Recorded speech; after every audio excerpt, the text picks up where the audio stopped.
তো মৰমৰ ছাত্ৰ ছাত্ৰীসকল ক্লাছ টিউটৰ ইউটিউব চেনেলে তোমালোক সকলোকে স্বাগতম জনাইছোঁ।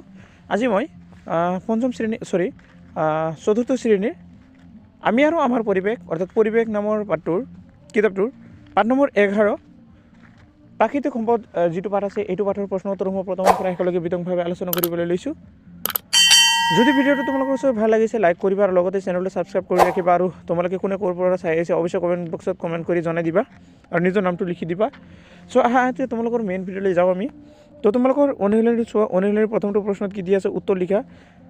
তাৰে প্ৰথম ক নম্বৰ প্ৰশ্ন আছে প্ৰাকৃতিক সম্পদ কাক বোলে। তোমালোকে এইটো জানা যে আমি প্ৰকৃতিৰ পৰা যিবোৰ সম্পদ আহৰণ কৰোঁ অৰ্থাৎ বায়ু পানী মাটি সূৰ্য নদ নদী পাহাৰ পৰ্বত ইয়াৰ উপৰি খনিজ সম্পদ যিবোৰ আমি মাটিৰ তলৰ পৰা পাওঁ অৰ্থাৎ প্ৰকৃতিৰ পৰা পাওঁ সেইবোৰ প্ৰাকৃতিক সম্পদ। এইটো চোৱা আমাৰ পৃথিৱীত বায়ু পানী মাটি খনিজ পদাৰ্থ অৰণ্য বন্যপ্ৰাণীৰে ভৰপূৰ। এইবোৰ প্ৰত্যেকেই একোটা সম্পদ। প্ৰকৃতিত পোৱা এই সম্পদবোৰ হৈছে প্ৰাকৃতিক সম্পদ। তাৰপিছত 2 নম্বৰ খনিজ সম্পদ কাক বোলে। এইটো তোমালোকে জানো ভূগৰ্ভৰ পৰা আমি তোমালোকে কিতাপতে পাই আহিছে ভূগৰ্ভৰ পৰা অৰ্থাৎ মাটিৰ তলৰ পৰা আমি কিছুমান খনিজ সম্পদ পাওঁ। যেনেকুৱা কৈছে ভূগৰ্ভত খাৰুৱা তেল প্ৰাকৃতিক গেছ কয়লা চূণ শিল আদি পোৱা যায়।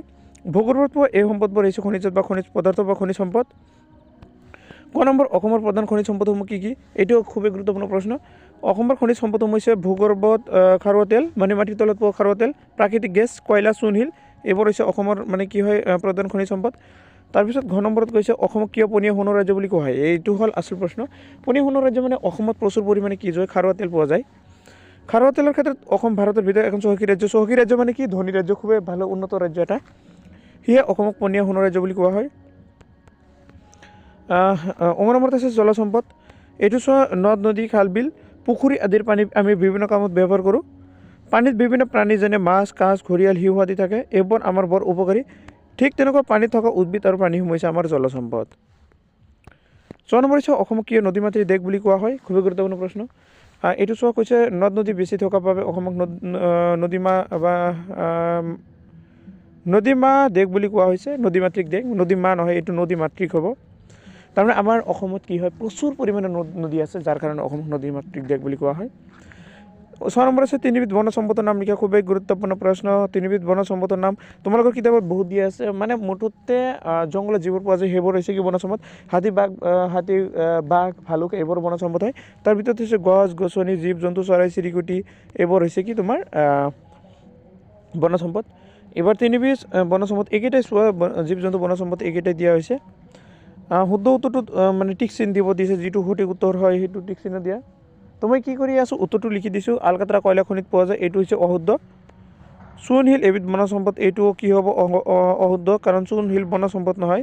চূণ শিল কি হয় চূণ শিল এটা ভূগৰ্ভীয় সম্পদ হয় খনিজ সম্পদ। গ নম্বৰ প্ৰাকৃতিক সম্পদ আমি সৈতে ব্যৱহাৰ কৰিব লাগে নালাগে এইটো শুদ্ধ লাগে বুলি কৈছে। ঘ নম্বৰ অসমৰ কাৰ্বি আংলং জিলাত খাৰুৱা তেল প্ৰচুৰ পৰিমাণে পোৱা যায় এইটো অশুদ্ধ। এইবাৰ নম্বৰটো চোৱা কি কৈছে। নম্বৰত তোমালোকক দিয়া আছে ভূগৰ্ভত পোৱা খাৰুৱা তেল পোনে পোনে ব্যৱহাৰ উপযোগী অশুদ্ধ কাৰণ ভূগৰ্ভৰ পৰা পোৱা তেল আমি পোনে পোনে ব্যৱহাৰ কৰিব নোৱাৰোঁ।